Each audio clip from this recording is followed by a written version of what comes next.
Hello and welcome to the Authentic Wednesday podcast. Each week, my guest and I share our vulnerable behind-the-scenes stories of giving ourselves permission to take off our masks, let go of expectations, and embrace our own path of freedom and authentic connection.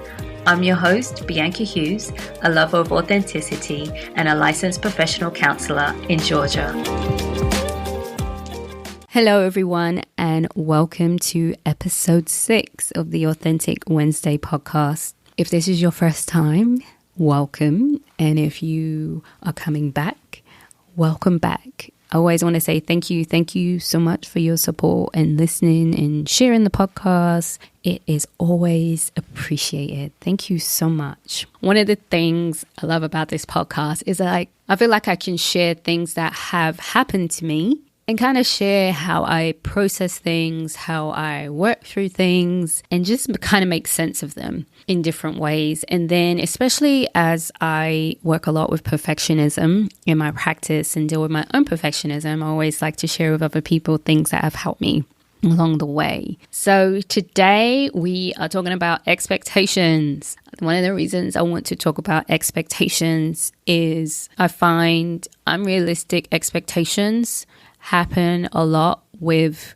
perfectionism. Often they are unrealistic expectations of the world, unrealistic expectations of ourselves, and unrealistic expectations of other people. And so sometimes this can show up in a big way and sometimes it can show up in a small way.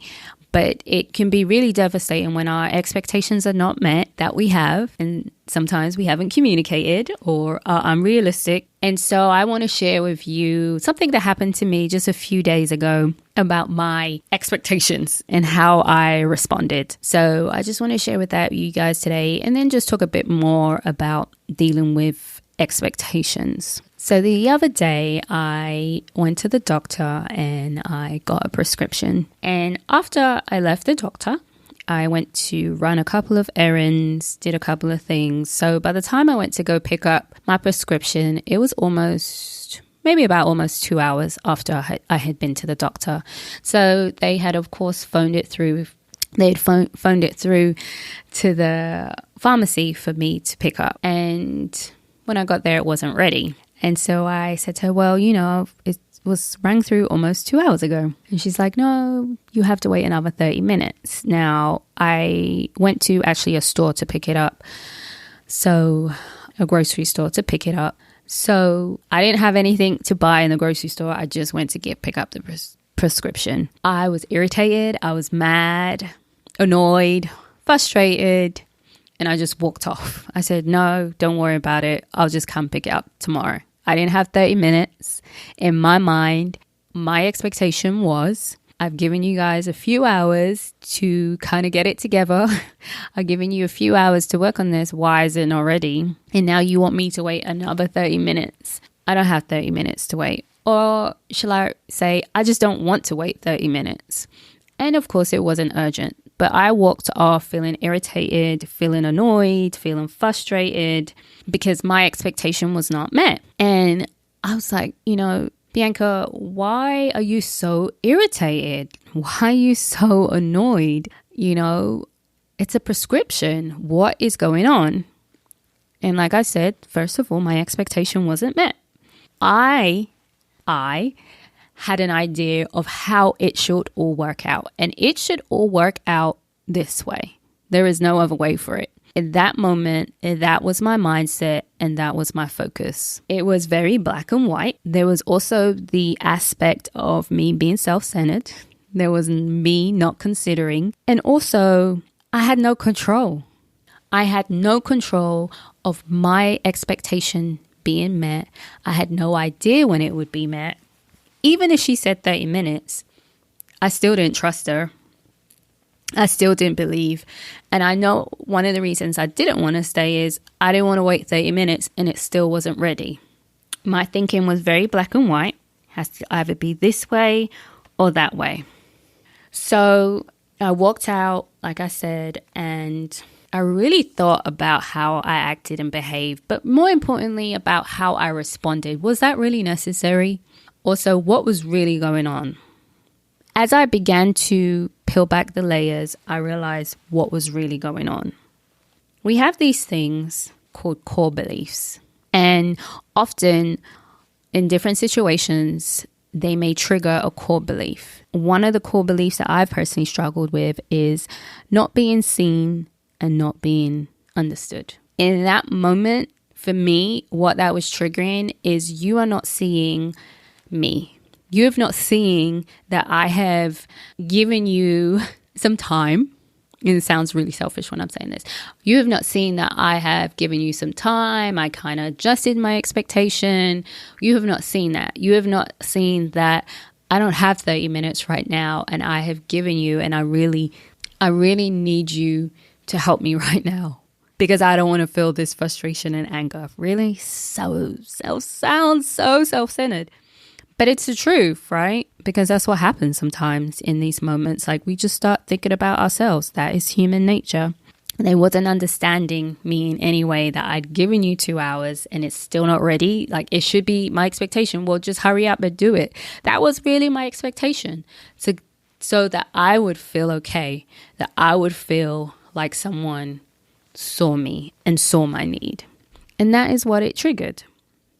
So what do we do in those situations? How do we deal with this? Or how do I deal with this? I have to first, be aware that what's going on and kind of put things into perspective. One of the things I'm doing lately is just stepping back and looking at the big picture. I don't ever say to myself, well, you shouldn't feel this way, or your feelings are not okay. My feelings are always valid. But I do have to look at how I respond. I have to take some form of responsibility in this too. I can't be pointing fingers. So one of the things is stepping back to look at the big picture. What they were doing had nothing to do with me. It wasn't personal, and I was personalizing it. It was not personal. They were busy. It was in the afternoon, late afternoon. I'm sure everyone was coming to pick up the prescriptions. It's now moving into a colder season. People are going to the doctors more. They're super busy. I'm sure they're trying to do everything that they were trying to do. And I could have breathed. I could have chosen to wait. I could have chosen to be a bit more understanding, or just said thank you and left. Of course, I didn't hold on to it, but I did recognize what was going on and had to put things into perspective and realize, it's not all about me. There's more than one person involved in this situation. And in the grand scheme of things, it was not a big deal. I could have waited. It was an emergency. But for me, I just wanted things done a certain way. And if you understand and see that, it makes me feel seen. I have to see me. I can't put that on to another stranger's responsibility to see me and cater to my need. Another thing to think about, well, what does this have to do with perfectionism? A lot. Because with perfectionism, it's about things being a certain way so that people see that we have it all together, that we're perfect, that I'm enough. It was a moment of rejection. Like, you're not seeing my need. You're not catering to my need. And that is, rejection is a root of perfectionism. And so that was what was really going on in that time. So here's a couple of things I really want you guys to think about. Expectations. I always say it's okay to have standards. It's okay to have values, but we can't really expect everybody to meet them. And we definitely can't expect everyone to meet all of our standards and our values, right?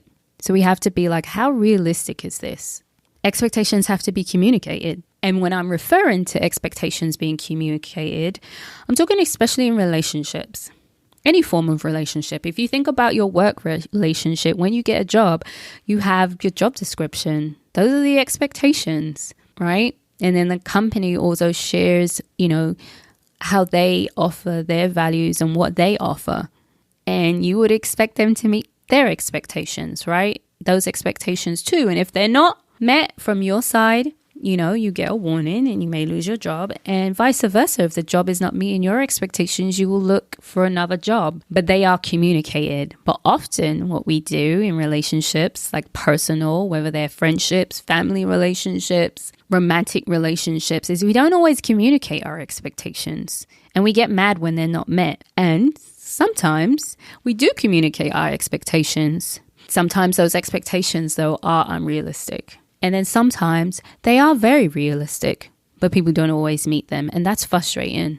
So then you decide, just like you decide with a job, if someone is not meeting your expectations that you have communicated, and I don't mean all of your expectations. We have to give people a break because no one's perfect. So maybe 70 to 80. Some people may be satisfied with 60%. Whatever percentage you are satisfied with, you communicate that. Whatever percentage you are satisfied with, that will help you to know, hey, is this a relationship I want to continue? Because they're not meeting my expectation. And I'm talking expectations such as in they're not respectful. That's an expectation.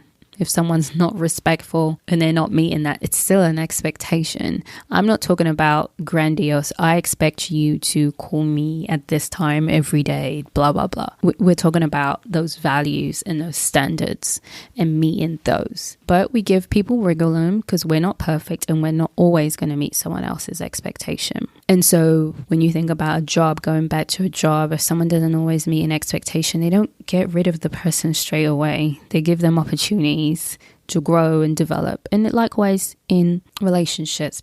But when they're not met, your expectation is not met, you have to communicate that. That is important. In my instance, at the pharmacy, I can always go back and share my experience. And also find out, well, you know, when someone phones in, how long does it take for the order to be filled, the prescription to be filled? I can do my part, right? And share that with them if I've done that, and just give them an update. Give people opportunities. But once again, that's down to my communicating and my sharing. And then you decide what to do. It's not an easy decision, especially when it comes to personal relationships. If they're not meeting your expectations, you weigh that up. You make the decision because you know you better than anyone else. But you also have a role to communicate those expectations. And when they're not met, also communicate and see how things change and what's going to happen if not. And also be responsible and know when you're not meeting someone else's expectations. And lastly, are your expectations realistic? And also, and like I mentioned, when my expectation wasn't met, it hit that core of not being seen, not being understood.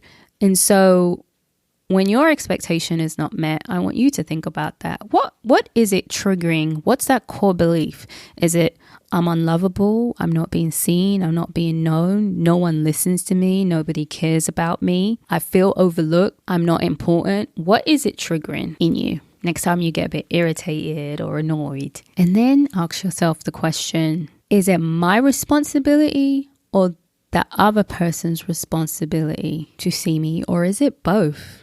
Couple of things for you to think about. I would love to hear your feedback on this one about expectations and what's it meeting and what's it not meeting.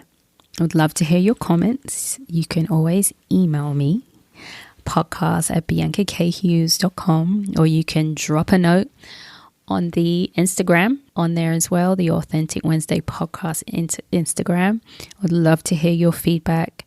Love to hear what you have to say, and I hope this was helpful for you. Thank you so much for listening. If you connected with what you just heard, please subscribe and comment on the podcast. You can stay connected by following our Instagram, Authentic Wednesday Podcast, and visiting our website, authenticwednesday.com. Remember, authenticity is a journey, not a destination.